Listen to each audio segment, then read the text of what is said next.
म आज south Asian स्टुडेन्टहरूको सोसाइटीको dinner प्रोग्राममा आएको थिएँ। यो चाहिँ जर्ज वासिङ्टन युनिभर्सिटीमा अन्डरग्रेड पढिरहेका विद्यार्थीहरूले आफ्ना सिनियर तथा जुनियरहरूलाई डिनर प्रोग्राम राखेको थिए र म त ग्रेजुएट भइसकेको स्टुडेन्ट आलुम्नाइ भए पनि अरू भाइहरूसँग म यहाँ जोइन भएको थिएँ र साउथ एसियन सोसाइटी का धेरै देशहरूको रिप्रेजेन्टेटिभ तरिकाले उनीहरूको क्लबहरू सबै रहेछ र यसमा चाहिँ मैले नेपालको चाहिँ देख्न पाइनँ।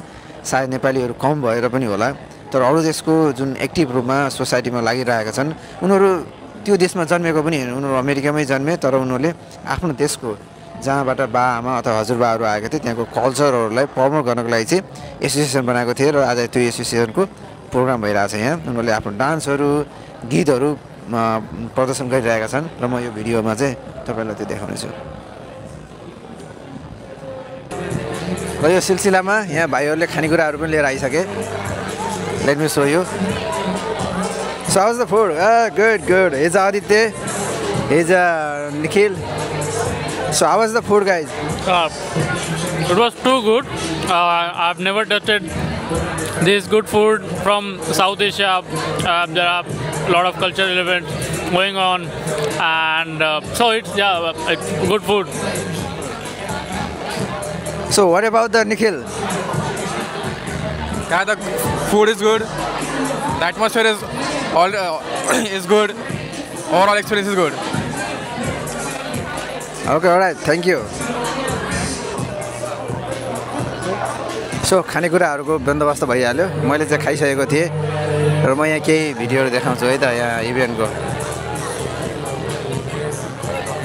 यो हाम्रो अर्को हेन्समले बिरयानी लिएर आएकोले दबाइहाल्यो ल। What the heck is going on? So today, like we are at the GW Sasa event, and this is for like what's the event name? I mean, like, yeah, I guess it's SAS dinner tonight as a welcome for the all new students for the GW, and it's going pretty well. We're having a food. We just like watch few dance. What's this? Like few dance from like few of the teams, and pretty much like we might get get a chance to watch a lot of dance today. So just stay tuned and subscribe to the channel. Thank you. Yeah. So खानेकुरा चाहिँ यस्तो छ ल। GW university बेलुकाको टाइममा यस्तो देखिन्छ। यो युनिभर्सिटी सेन्टरबाट देखिएको भ्यू हो।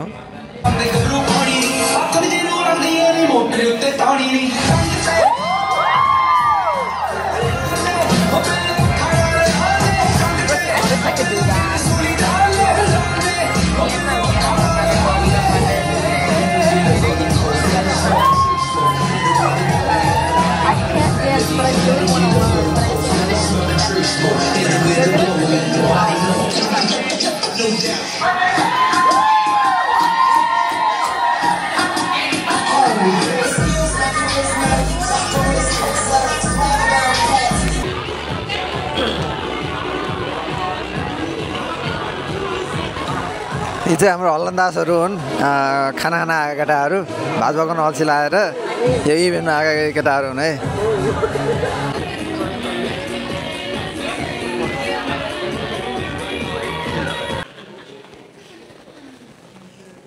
Guys, you ate twice, so still you are hungry.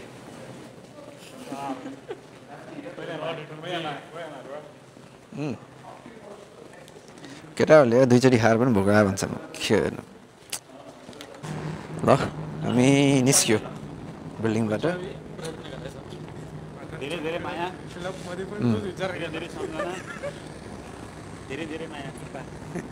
केटाले कडा भन्यो ल।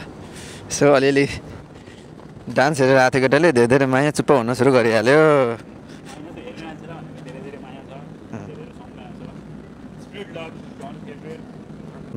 ल म आज GW युनिभर्सिटीको जर्ज वासिङ्टन युनिभर्सिटीको गेलमन लाइब्रेरी अगाडि उभिएको छु र यो ठाउँमा चाहिँ मैले मास्टर स्टुडेन्ट हुँदाखेरि 2 वर्ष बिताएको थिएँ र आज यही ठाउँमा फेरि आउनु पाउँदा खुसी लाग्यो। तर पनि म अफिस जाँदा यो ठाउँमा दिनदिनै हिँडेर जाने गर्छु, तर पनि आज साँझको बेला रमाइलो लाग्यो साँझको बेला धेरै पछि आएको थिएँ म यहाँ र म स्टुडेन्ट हुँदाखेरि यहाँ इभेन्टहरू हुन्थ्यो खानेकुराहरू फ्रीमा बाँडिरहेको हुन्थे धेरै कुरा याद आउँथ्यो र यो ठाउँमा म स्पेसल्ली यो ठाउँमा चाहिँ म यहाँ बसिरहेको थिएँ क्लास सकिसकेपछि आएर बस्ने टक्क लाएर यहाँ गफगाफ गर्ने यो ठाउँ थियो र अहिले पनि याद आउँछ र अब लाइब्रेरीभित्र पनि मजासँग पढिन्थ्यो होइन अब बिस्तारै पढ्ने समय त सकियो तर पनि खुसी लागेको छ लाइब्रेरीमा फेरि आउँदाखेरि